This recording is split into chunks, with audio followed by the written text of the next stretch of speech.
Hello student, आज हम लोग व्याकरण का लेसन 1 पढ़ेंगे, शब्द निर्माण। इससे पहले वाले वीडियो में हम लोग शब्द के विषय में पढ़ चुके हैं और ये पढ़ चुके हैं कि शब्द निर्माण 3 प्रकार से हो सकता है, उपसर्ग द्वारा, प्रत्यय द्वारा और समास द्वारा। इस वीडियो में हम लोग देखेंगे उपसर्ग द्वारा शब्द निर्माण। उपसर्ग किसे कहते हैं? उपसर्ग भाषा के वे सार्थक लघु खंड हैं जो शब्द के आरंभ में लगकर नए नए शब्दों का निर्माण करते हैं, या हम कह सकते हैं कि उपसर्ग वे सार्थक शब्दांश हैं जो किसी शब्द के पहले जुड़कर उसके अर्थ में परिवर्तन कर देते हैं, उन्हें हम उपसर्ग कहते हैं। जैसे यहाँ पे दिया हुआ है अन प्लस आदर, तो अन ऐसे है तो इसमें का न प्लस यहाँ पे आदर है ना, आदर आदर, तो आ, तो इसमें से आधा न और इसका पहला वाला लेटर आ तो बन जाएगा ना। तो इस तरह से ये अन प्लस आदर अनादर हो गया। दूसरा देखिए, दूसरा उदाहरण क्या है? दूर प्लस दिन, दूर प्लस दिन, तो इसमें से र प्लस इसमें से दी, तो ये बन जाएगा पूरा।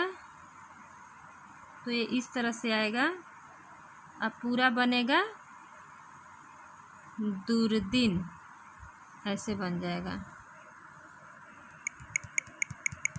तो इस तरह जो उपसर्ग है किसी भी शब्द के पहले जुड़कर उसके अर्थ में परिवर्तन कर देते हैं। उसी तरह दिया हुआ है बे प्लस ईमान बेईमान, वी प्लस नाश विनाश, सु प्लस योग सुयोग, प्र प्लस हार प्रहार। तो हिंदी में 3 प्रकार के शब्द मिलते हैं, तत्सम शब्द, तत्सम, तद्भव और विदेशी शब्द। हिंदी में कितने प्रकार के शब्द मिलते हैं? 3 प्रकार के मिलते हैं, तत्सम, तद्भव और विदेशी शब्द। तत्सम शब्द,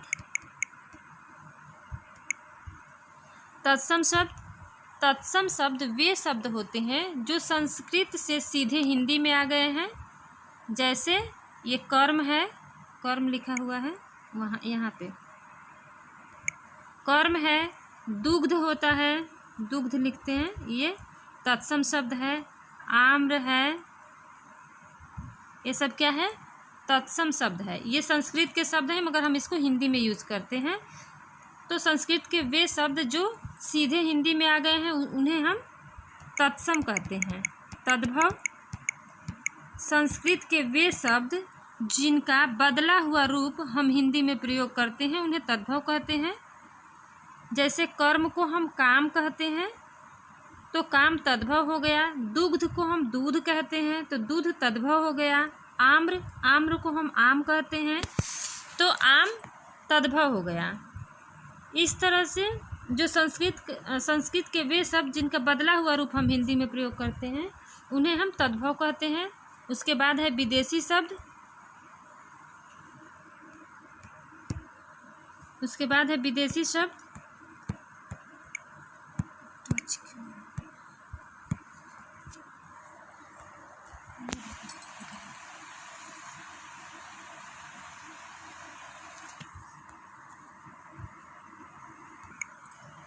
तीसरा है विदेशी शब्द, जैसे कि डॉक्टर, टिकट, कार, ये सब विदेशी शब्द हैं बहुत सारे जिसको हम हिंदी में प्रयोग करते हैं। तो हिंदी में 3 प्रकार के शब्द मिलते हैं, तत्सम, तद्भव और विदेशी। उसी प्रकार हिंदी में 3 उपसर्ग भी हैं, 3 ही प्रकार के उपसर्ग मिलते हैं, तत्सम उपसर्ग, तद्भव उपसर्ग और विदेशी उपसर्ग। तत्सम उपसर्ग, तद्भव उपसर्ग और विदेशी उपसर्ग, 3 उपसर्ग हैं। तो यहाँ पे हम लोग तत्सम उपसर्ग पढ़ने जा रहे हैं। तो तत्सम उपसर्ग 22 हैं। तत्सम उपसर्ग वे उपसर्ग हैं